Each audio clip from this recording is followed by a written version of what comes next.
दोस्तों, चोरों का आतंक जो है इतना ज़्यादा बढ़ चुका है, उनका मनोबल इतना ज़्यादा बढ़ चुका है कि अब चोरी के साथ-साथ में वो इज़्ज़त पर भी हाथ डालने लगे हैं। जी हाँ दोस्तों, ये गए 5 सितंबर की बात है और कुशीनगर का एक छोटा-सा गाँव होता है। उस गाँव में 4 चोर चोरी करने के लिए जाते हैं, एक घर में घुसते हैं और घर में घुसने के बाद उस घर में चोरी करते हैं। जितने भी कीमती जेवरात, पैसे जो भी मिलते हैं, वो सब निकालते हैं और एक कमरे में घुसने के बाद वहाँ पे एक महज़ 16 से 17 साल की लड़की लेटी हुई थी। पहले तो उस लड़की के मुँह पर कुछ केमिकल डाल देते हैं, वो बेहोश-सा हो जाती है। उसको उठा कर के उस नीचे ज़मीन पर लिटा देते हैं। पहले उस बेड को खंगालते हैं, उसमें जो कुछ भी मिलता है, पहले उस हाथ साफ़ करते हैं। हाथ साफ़ करने के बाद उसमें से एक चोर का जो है, वो उस लड़की के ऊपर नज़र पहुँचती है और नज़र पहुँचने के बाद दोस्तों, वो चोर उस लड़की के साथ में गलत काम करता है।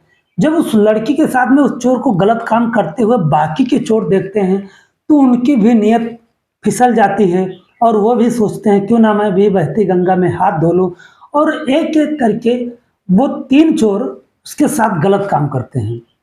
आखिरी में एक चोर बचता है, वो उसके साथ में फ्लर्ट करता है, उसके साथ में थोड़ा रोमांस करता है, छेड़छाड़ करने की कोशिश करता है और उसके बाद जब वो गलत काम करने लगता है उसके साथ में, दोस्तों तभी उस लड़की को होश आ जाता है और होश आने के बाद दोस्तों, उस चोर का जो हश्र करती है वो लड़की, वाक़ई में दिल दहलाने देने वाली और सोचने वाली बात है कि कोई लड़की ऐसा हिम्मती भी हो सकती है दोस्तों।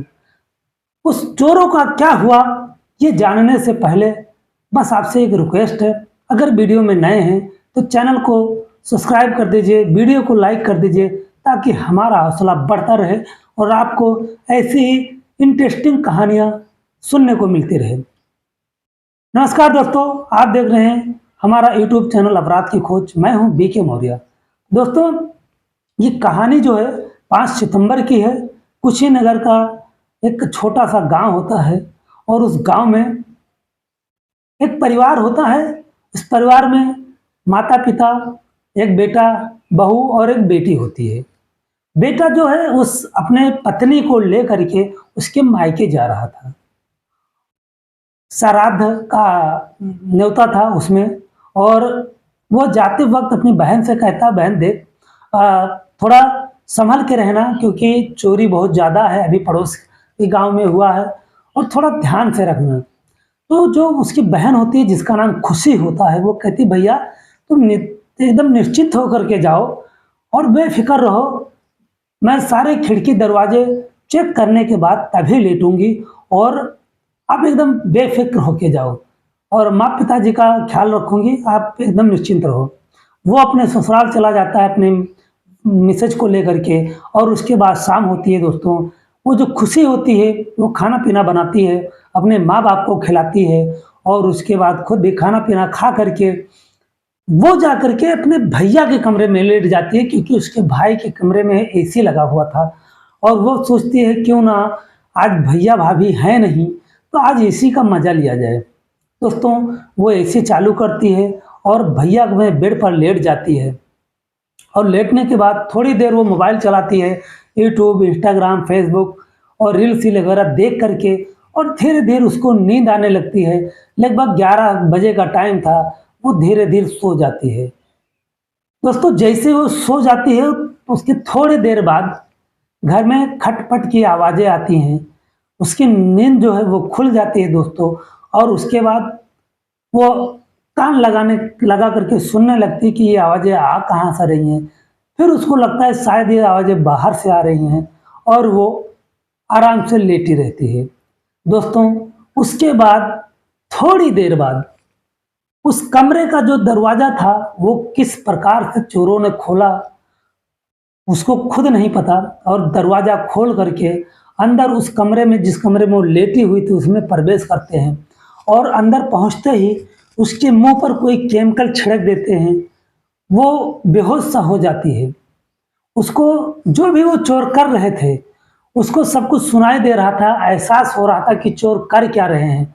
लेकिन उसका जो शारीरिक शक्ति था, वो क्षीण हो चुका था, उसका जो ताकत था वो खत्म हो चुकी थी दोस्तों। वो शोर नहीं मचा सकती थी, आँखें नहीं खोल सकती थी, लेकिन उसका दिमाग जो है वो काम कर रहा था कि चोर कर क्या रहे हैं। दोस्तों पहले तो वो चोर जो होते हैं वो एक तरफ, वो एक चोर उसका सर पकड़ता है, एक चोर उसका पैर पकड़ता है, उसको उठाते हैं और उठा कर के बेड से नीचे लिटा देते हैं। वहाँ पे जो अलमारी रखी हुई थी उसको खंगालते हैं, बेड उठा कर के बेड के नीचे अंदर जो भी सर सामान था उसको खंगालते हैं, जितनी भी कीमती चीज़ें मिलती हैं उसको निकाल लेते हैं। और उसी बीच में दोस्तों एक चोर जो होता है उसकी नज़र उस लड़की के पर पड़ जाती है।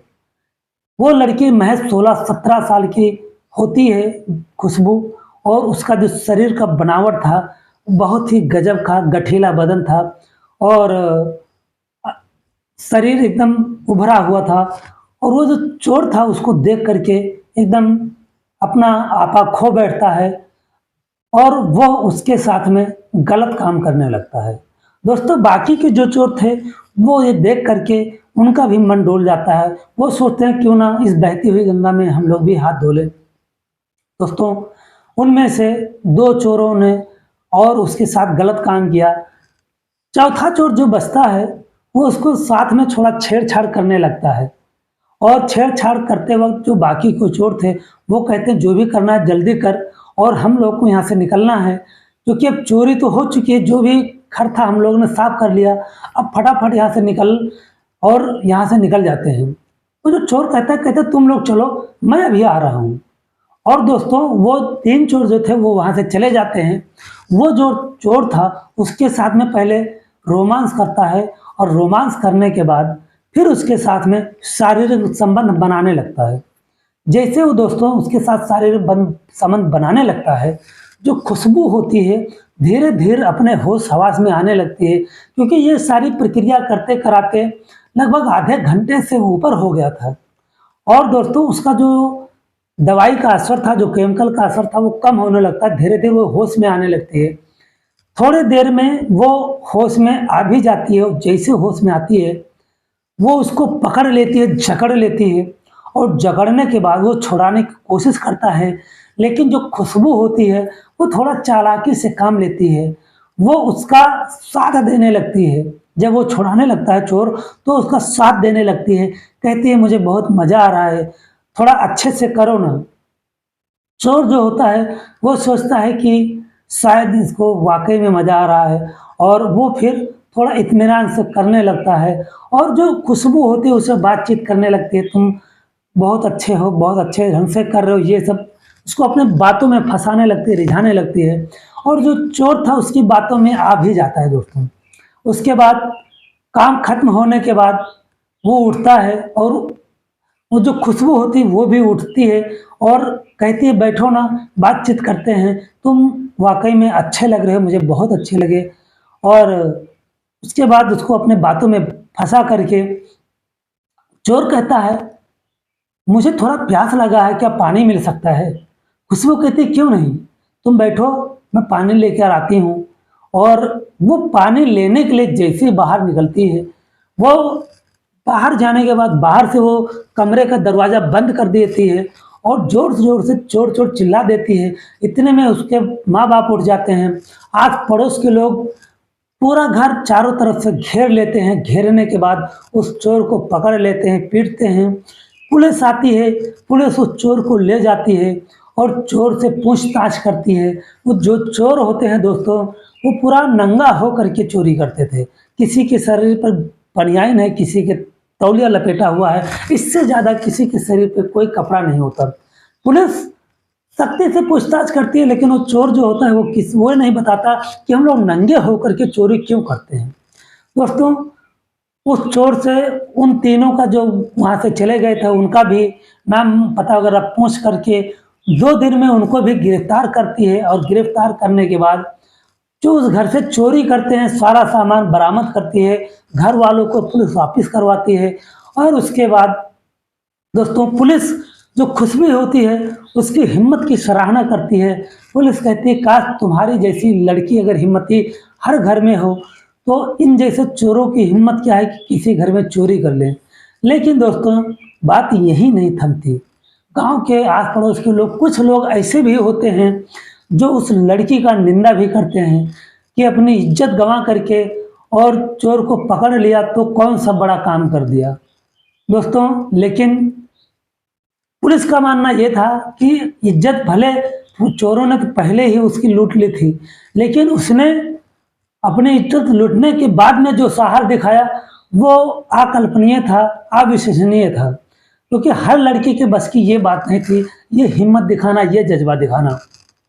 दोस्तों वाकई में खुशबू ने एक बहुत बड़ा और महान काम किया, क्योंकि इज्जत लूटने के बाद शायद वो चाहती तो अपनी इज्जत लूटने वाली बात छिपा सकती थी, सिर्फ चोरों को पकड़ा दी थी, लेकिन उसने छिपाने की बजाय ये बात सार्वजनिक कर दी और लोगों के लिए एक मिसाल पेश की और आने वाली लड़कियों के लिए, हर महिलाओं के लिए एक मिसाल पेश की कि उसने अपनी मर्जी से वो नहीं किया था। उसने जो भी हुआ उसके साथ में बदहोशी में हुआ, बेहोशी में हुआ, उसमें उसका कोई गलती नहीं था। तो इसमें शर्मिंदगी वाली कोई बात नहीं है। दोस्तों आप इस बारे में क्या सोचते हैं, कमेंट सेक्शन में ज़रूर बताएं। मिलते हैं किसी नेक्स्ट वीडियो में, किसी नेक्स्ट रियल स्टोरी में। तब तक के लिए जय हिंद, जय भारत, नमस्कार।